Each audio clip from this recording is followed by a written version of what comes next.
Hey, I'm at the Schulz Airport in Santa Rosa, and there's a vending machine that just sells charcuterie. Let's go check it out.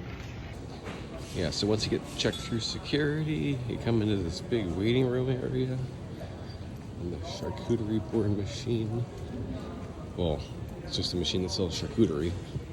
It's right over here, right past the kite-eating tree right here.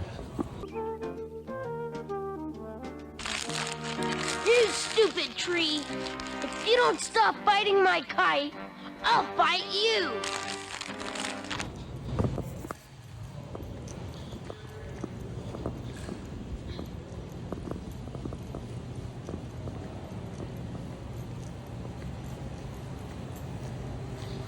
And here it is, Canteen Meats.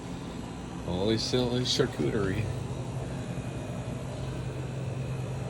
Salami and salt cured meats.